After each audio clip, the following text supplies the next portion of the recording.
Fatalo fatu malanga fa alo ile. Ma malu le tatu e kale sia fa pe foi la mai moa mai so se tu o le lalolangi le nei tai au. Tal tonu lava o manuia I tatou uma ile alofa tau si mai o le tatou tamai le langi. A o tatou fa no manu fa tasi mo le lalolangi o na o le fa mai. Tatou te fatu tua pea ma fa moe moe mo le tatou saunga le mu. Ma le manuia I awanga le lei o le tatou matai le langi. Ai o tele I whaasoa se whi au wha le nganga le nei tai au. Se I mua lava on tātou wha ala tala tātou I luma o le atua. E ala I le tātou tatalo. Se I o tātou tatalo. Lo mātou tamae o I le langi. O e lava o le mata I sāu o mea uma lava ua whaia. O mātou wha ala tala tātou I luma o lau no wha le ima malu I le nei tai au. Se momoli atu le whaafitai ma le whaamalo I lau pu le whaasoifua. Ai mai se au whaamanuianga I o mātou tangata. E oi na ua mātou po ngā tia o mātou wola I whaamai ma whainga tāo le nei laronangi. Ai mātou te mawhanawhana o na lo soifua pēa lau fio. A o mātou o mawhau I lau fionga I le nei whaitai au. A wai mai oe ala I lo wanganga pa ia. Ina ia na nea ai sa mātou whaasoa whaale nganga mai lau fionga pa ia.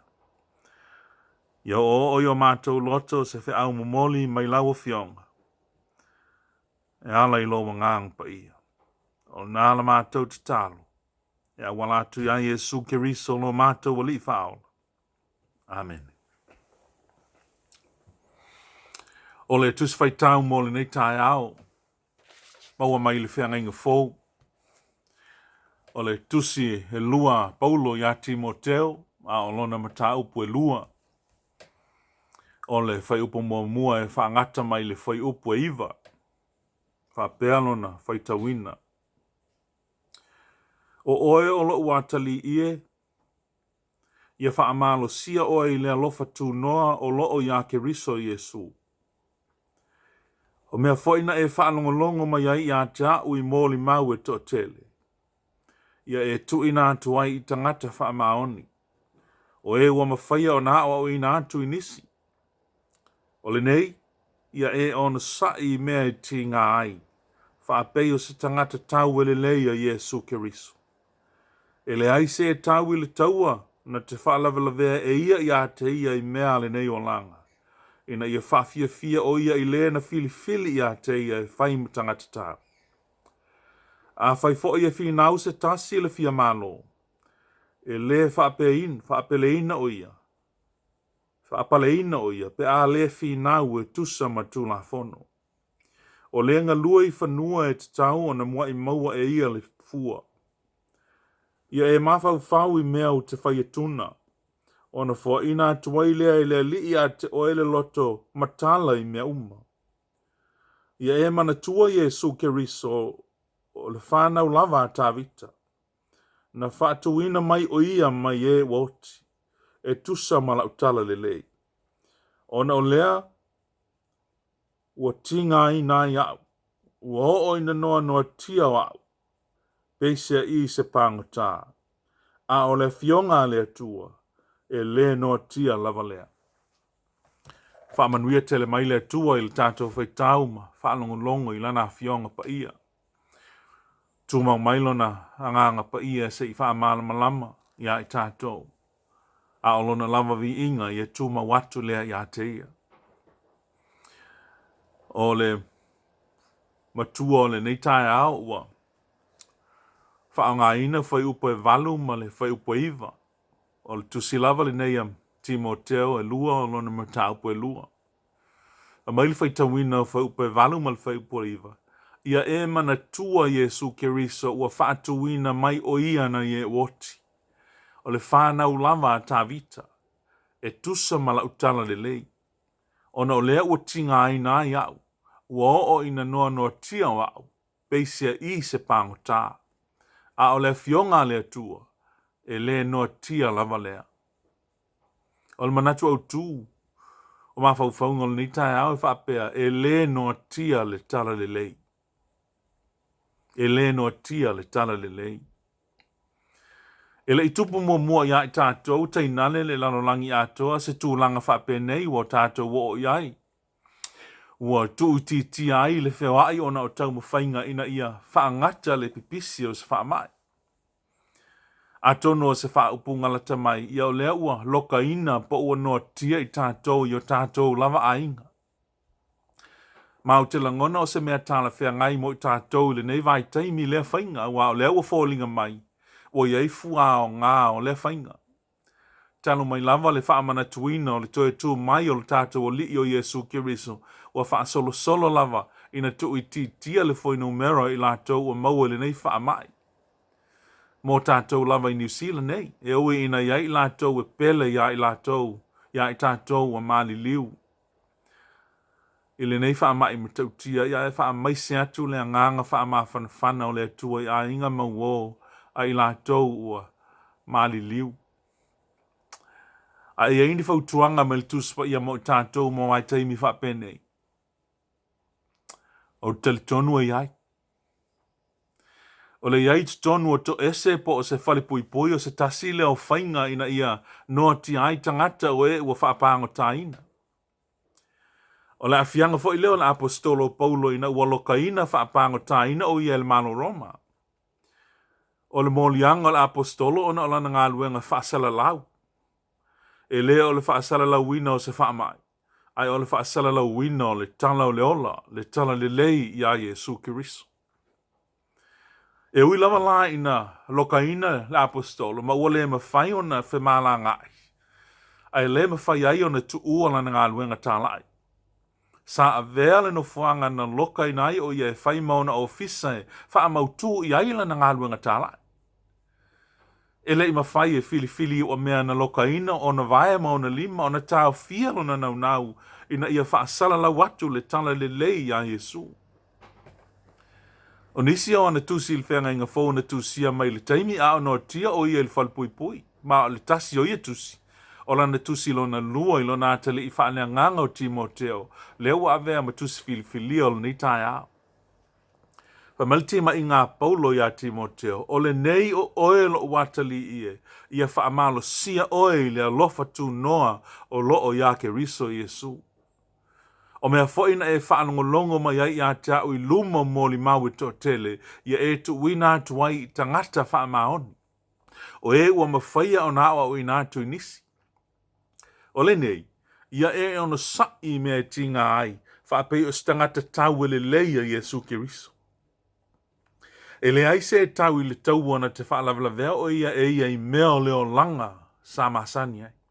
Ina ia whaafia o ia i e na fili i a te ia e whai ma tangata tau.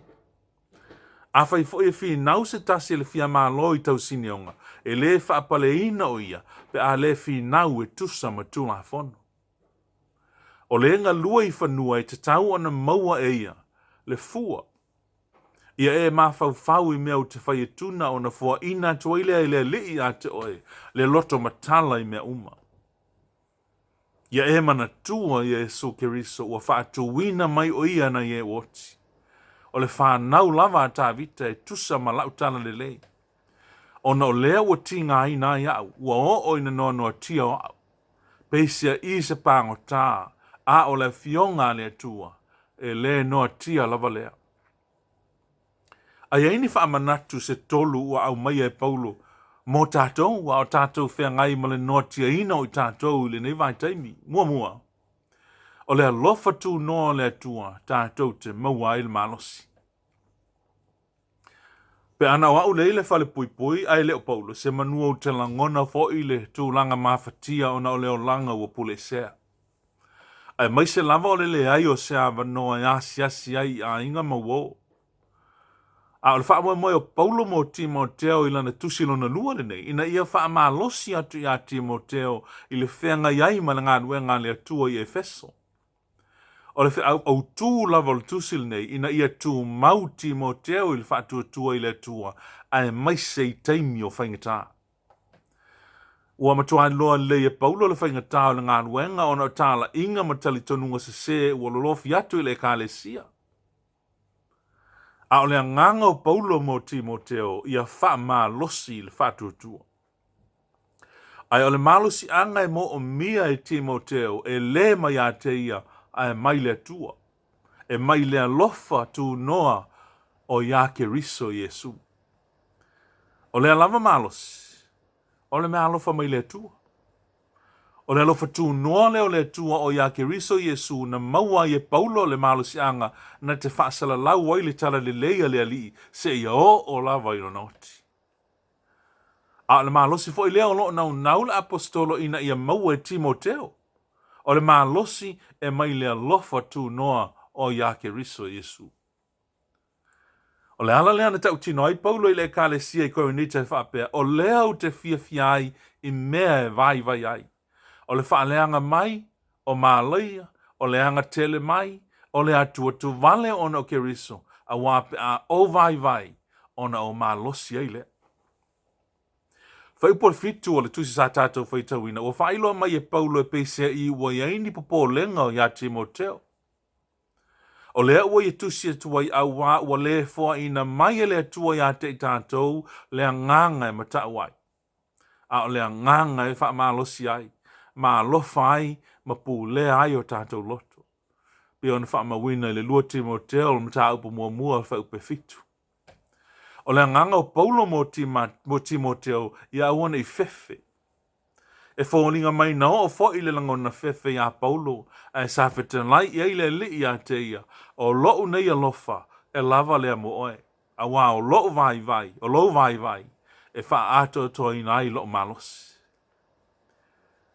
O wha pefea mai lo fea ngai ma a fianga o le COVID-19. A vea nei le wha malosi la apostolo paulo mo Timoteo e tā ua mo i tātou. O le wha malosi tātou te mo mia i teimi wha penei. O le alofa tu no o le atua i ake riso Yesu. Wha manatu e lua paulo mo i tātou ni tāiau. E ui na noa tia i tātou. E tu maupea le fuafuanga le atua mo i tātou. Ina ia whaia nuu masou. E le ia veano ana tanga o paulo na noa tia aila na ngā luenga o atu o le tala o le ola. Le tala le lei a Yesu ke riso. O lona lava lea vala a uina na vala a wailo na matai a teia ina ia avatu le tala le lei no uma. O le isi lau vaenga o ana popo inga i a Timoteo. Whapea. O mea fo ina e whaalongolongo mai ai i a te au i luma mo li maua to tele. Ia e tu ina tu ngai tangata wha maoni. O e ua mawhaia o na o ina tu inisi. Ua leo te whataunu ina tātou a o onga whaaltus pa ia il tātou no whanga masani o no tanga ua tātou iai nei. Pei tai o le fina ngalo paulo mo Timoteo o le fina ngalo fo i leo le atua mo i tātou. E ao ina o atu pea. O le nganga fo i lea ina ia wha ngā ina wha ta inga. Wha teknolosi wha aona po nei. E mo moli atuainia o onga whaaltus pa ia.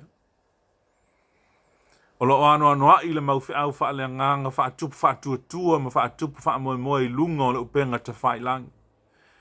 Ma a whai tātou te wha o ngā ina ia ala ngā oa tāua. O le a le no tia i foi. Le hao o ina atu le upu. I teimi whaingatā whape nei e. Tāua le momoli atu i stangata o ni whautuanga. Ma ni whiau wha malo si au. Ai leo ni whiau e wha tupu ina i le fefe ma le loto popole. O le mana o ngau paulo mo Timoteo. Ina ia e tu ina atu i tangata wha maoni. O e ua mawhaia o na o ina atu i nisi. O se wha moenga fo i le nei o le nei ala ata. Ina ia avea le ano anoa i o au wha lea nganga ua tustusia ma wha leo atu i lunga o fiso o ta inga wha aona po nei. Ina ia ofi atu i fina ngalo i lātou e ma whai o na o atu. O nisi o wai a i lātou le mea lofa ia o atu waili tala le lei i nisi tangata. O Timoteo, sa wha whai le leina e paulo i le tala le lei. Ma ua veai o ia ma se whaiwhi au mo le tala le leia Yesu ki riso e a o atu. A leo fina ngalo paulo mo Timoteo ina ia tufatu le loa i nisi tangata. Ina ia lātou wa o atu ai fo i le tala le lei. O tupu ai o Timoteo Samoa ia o ina lava i lon tinao i uniki. Malone, mal tinao lon tinao loi. O la ua ia na mua i lulu ina le fatu o le fatu o tua i le loto o Timoteo. A o la i titi lava o ia. O sa mo mo fo i lea mo tātou a inga. A o tātou o whea ngai manoa tanga e peo na iai nei. Ia o atu le upu e a mata i o tātou a inga. Ma tātou whanau. Ia e maise lava. Ia o atu i lungo a wala e peo na fo ina mai le atua. E whaalau tele ina ailo na fina ngalo i le lanolangi. O le whaamanatu e lona tolu a Paulo mo i tātou. O le fionga le atua e le noatia. Tu salava pe noatia i tātou. O lo il fai upo e iwa o le tusi sa tātou fai tawina le whaamalosi le a Paulo. Le nganga leo Paulo e peo na wha ilo mai fai upo iwa fai mai Paulo. Ia e mana tua Yesu Keriso o a wha atuina mai o ia na ye woti. E tusa ma utana le lei. O na o lea uti ngā ina ia ua o ina no tia o au. Peisia i se pangota. A o lea fionga lea tua e le no tia lava lea. O Paulo o lo no tia. A fe mai Paulo a wane i no tia ai ma le upo lea tua. O le vai taimi ua. Le mawhai o na whātaunu ina tātou tāpua inga e peo na masani ai o na ua no tia i tātou o na le whamai. Pe tai e uina no tia i tātou a o le fionga le tua e le te tau lava o na no tia. E le ia vea no tanga o Paulo ma mafuanga na no tia ai la na ngā luenga tālai. Sa whaau au pēa, ma whaau au pēa o na whaasala lau le tala le le i ala i ana tusi. Na ia awina atu tangata o leo lua i e kāle sia e tufatu ana tusi ma awina atu o ana apopo inga. Tangata e tala i atu e maise lava o le whaanga ina i le atua o puapua ngā ma sāwanga na whea ngai ma Paulo e momoli atu ai le tala le lei. Sa whaanga i le atua puapua ngā. Ma mawhatianga, ma sāwanga e momoli ai le na upu. Ai a puapua ngā o lo tātou o whea ngai ma tātou le nei vaitai. E leo le fina ngalo e o le atua ina ia whaao ngā puapua ngā. Ma noa tangau i tātou e tāla i atua ila na upu ina ia awana ino tia. E le i whaingo fia whea malanga inga ma fiso te inga i nao na pō. E na e sa le ma whaio na noa tia ila ngā luenga whaasala lau o le tala ia Yesu. O whaingo fia ina i ona pō o na o mea lo whale atua e ala i fiso te inga. O le mea lea tu sa lava pe o noa tia i tātou. E ma whai lava o na le noa tia le upu. E whai ngō fia o na wha sana laua tupea le tala le lei. E wha o ngā ina ai so o tanga i nei o na pō. A o le mea sili o na tāua. E te tāua na amata mai le mea o loo e lalai. E amata mai lo a inga. E amata mai le to o lua ma le whanau. O na wha sana lau le upu. E le ise mea e noa tia ai le fio ngā le atua. E le mawhai e le wha mai ma o tātou noa tanga o na tau fia ai le wha sana la wina o le fio ngā le atua. Pa mai Paulo. Ua o ina noa tia o peisea i se pāngo tā. A o le fio ngā le atua e le noa tia lava lea. A o le i wha umaina la unga se i tātou te tepa lava. I manatu au mai mo i tātou i le nei tai au. Wha manatu mua Paulo, o le alofa tu noa o le atua tātou te maua i le malosi. Le malosi lea o lo o ia Keriso i Yesu. E uina no lua, e uina no tia i tātou. E tu mau pēa le fuanga le atua mo i tātou, ina ia tātou whaino uma ma o na so. I le tau o na aveale, no tia o i tātou le nei vai tau, ma mea e whaangalo ai le fuawhanga le atua mo i tātou, ina ia tātou whaino uma maso. Whaamanatu lon tolu, o le fionga le atua e le no tia, tu san lava pe no tia i tātou. Finangalo leo Paulo mo Timoteo. Tu san lava po no tia i tātou.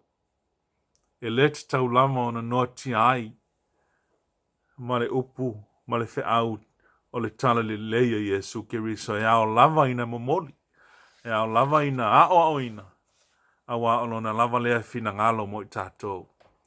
Whamanuia tele mai le atua i lau whanau no manu atu i a te ia i le nei tai ao, a o tātou o whenga iai, mano tanga ona o le whamai, tātou whai uli talo. Lo mātou atua sili e se. Ua leo tele mai lava ma manino lo whetalai mai mo i mātou i le nei tai ao. Na ua mātou whaitau ma mawhau i lau upu. Ua e whaamanatu mai ai i a te i mātou u malapa. E le te tau lava o na noa tia lau tala le lei. Po anu a tanga mawhatianga o puapua ngā mawhawhatia tā mai o le ona nei o whea ngai ma lau whanau. E au lava i na o mātou tāla i atu lau whina ngālu. Awani a vea whainga tā manua tanga o i mātou, ma lai noa tia ai foi lau upu tā lai. Se e whaamalosi mai le atua i a te i mātou. A o mātou tau mawhai na ia momoli atu lau whiau. Ia i lātou o e o whaafonga ma mai mua mai i ala leo. Whaamanuia i mātou umalawa i nei tai ao, ma ia te i mātou umalawa lo file mū ma le manuia. Nei ma se ia o atu lava i le whaavavau lava. Amen. Ia manuia au tāpua inga whaale a inga i le nei fo i tai ao. Soi fua ona o Yesu. Amen.